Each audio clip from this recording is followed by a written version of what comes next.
Let's talk about R.S. Sharma's article, The Origins of Feudalism in India, 400 to 650 AD. Published in 1958, this is a short article, but densely packed with references to law codes, other literature, and a class of inscriptions called copperplate charters. And if this is going to make any sense, I am going to have to begin by explaining what a copperplate charter is. Copperplate charters are inscriptions, usually recording grants of land, written on one or more rectangular sheets of copper, commonly found in South Asia from the 5th century. This is an example, one of a set of 5 found in 1915 at the village of Damodarpur in West Bengal, in this case engraved on 2 sides of a single copper sheet. It opens with a few lines giving the date, 482 CE, naming the Gupta emperor, Buddhagupta, and a local official, Brahmadatta. The bulk of the inscription, lines 3 to 11 in this case, tell us who has applied for a grant and why. It reads, "The village headman has petitioned to us for the augmentation of my parents and my own spiritual merit. I am desirous of settling down certain venerable Brahmins. Deign ye therefore to do me the favour of granting waste land, excluded from revenue and not yielding anything, according to the rule of customary sale in the village, after accepting gold from me." And it carries on to specify the exact dues, 2 gold coins in this case, how much land, where it is, who is responsible for inspecting it, etc. The charter finishes with a set of curses directed at anyone foolish enough to attempt to revoke the grant. That basic layout, with a lot of regional and temporal variation, is typical of a charter. And this is very important. These types of charters appear as an entirely novel form of historical evidence in the 3rd century, and they become very common after the 5th century. Precisely the period in which Sharma is interested, and that appearance, it is argued, is a fundamental change in society, one in which the state cedes authority. The functions of the collection of taxes, levy of forced labour, regulation of mines, agriculture, etc., together with those of the maintenance of law and order and defence, which were hitherto performed by the state officials, were now step by step abandoned, Sharma argues. The grants and their sudden appearance in the historical record reflect a weakening of central state authority. The growing hereditary character of the divisional and district officers from the Gupta period onwards undermined central authority and tended to feudalise the administration further. This is the general thrust of the first part of the article, that the grants undermine the state and create a new political order, a feudal one. The second part of the paper covers similar ground, but with more emphasis on economic relations and less on political. It begins by arguing that the land being granted in the copperplate charters was largely cultivated land, that when grants, such as the one we just looked at, appear to refer to waste or fallow land, those are legal fictions. The reason that so much time is spent on this in the article is that up to this point, historians had basically argued that the grants were a way of extending cultivation rather than changes to how existing cultivation was structured. From this, the paper infers a substantial change in the economic character of cultivators, an increase in forced labour and impositions. Less work was done by slaves or by hired labourers, and more was done by a peasantry tied to the land. When I say that out loud, it sounds like a distinction without a difference, but the shift from institutions of slavery to tied peasants is very important from an orthodox Marxist point of view, and we'll come back to that. The result, Sharma argues, was that villagers were increasingly economically self-sufficient units. Compared to earlier periods when communities depended on external trade and state support for their survival, these faded away in the medieval period. The conclusion of the article, section 3, begins by reiterating the central place of the copperplate charters to the thesis. In India, the decentralisation of political power was not the result of fiefs granted to comrades in arms, the most important factor which contributed to this development was the practice of land grants made to priests and temples. Summing up, we can state that certain broad features of feudalism, such as the granting of cultivated land, the emergence of a self-sufficient local economy, the paucity of coins, the retrogression of trade, and decentralisation in administration on accounts of grants of revenues to Brahmins and later to officials, are noticeable from the Gupta and especially from the post-Gupta period onwards. In short, Sharma argues that the appearance of copperplate charters in the historical record is both the cause of and evidence for a fundamental change in South Asian society, feudalism. And that involves economic self-sufficiency and the breakdown of central state authority. Okay, so obviously I'm recommending to you that this is an article worth setting as a reading. Sharma did go on to pursue this topic at length in later works, but I wouldn't recommend any of that for a reading on this subject. Personally, I just don't find that Sharma's later work on this really nuances the account. It feels very much like he's engaged in a sort of confirmation bias, where he's going out and he's looking for other forms of evidence which tell him the same thing that he already believes to be true based on the copperplate charters. And that means that it just isn't that useful to go to the later work to get an understanding of the thesis. But if you think there is some part of that later work that's particularly interesting, feel free to mention it in the comments. Since its publication, Sharma's feudalism hypothesis has provoked long and involved debates in Indian historiography about what exactly feudalism means. I personally don't have a problem with simply using feudal as an arbitrary label to mean what is being described in the article. And sometimes Sharma does kind of do that.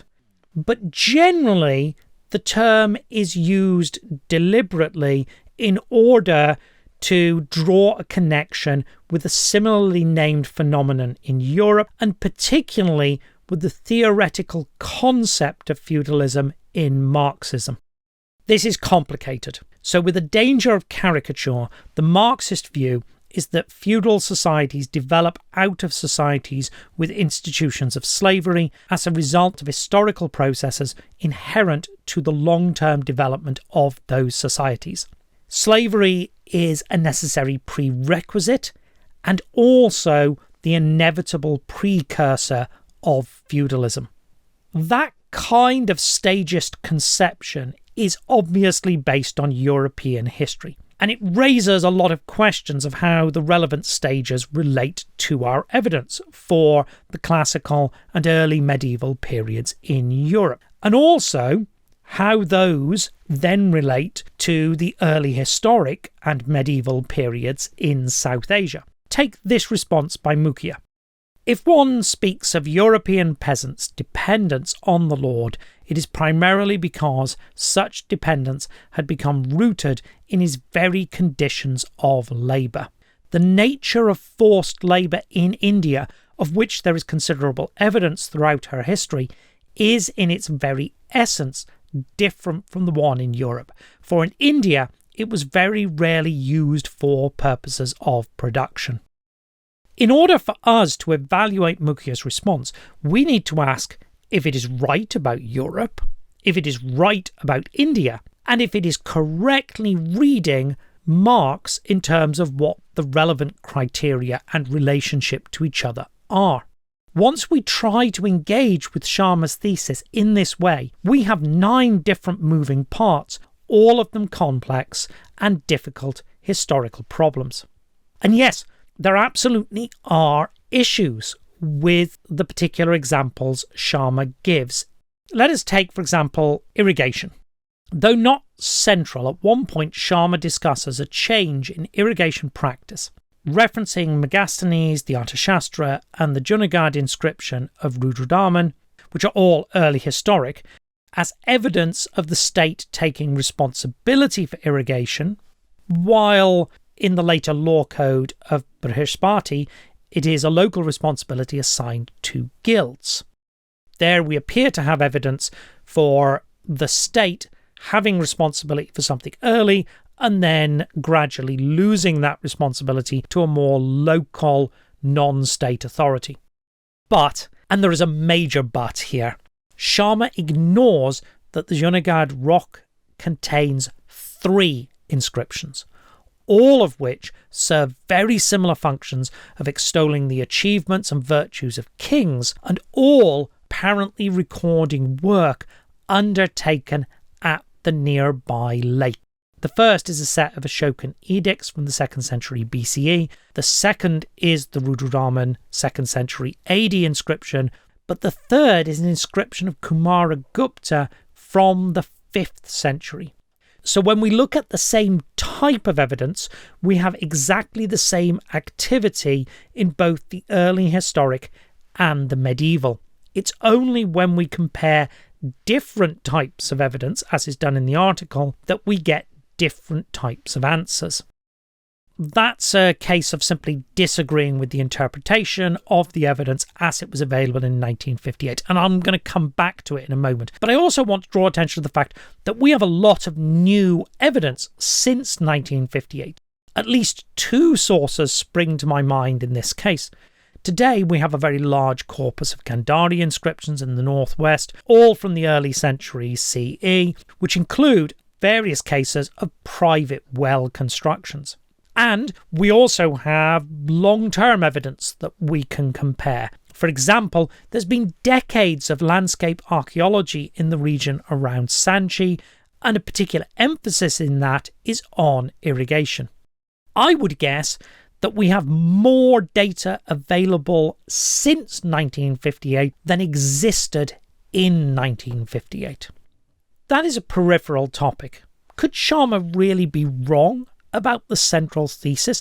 I don't just mean perhaps all these complex interacting parts don't quite line up in some theoretical way. I mean, is it possible the central point about charters is wrong? Well, maybe. Take this remark.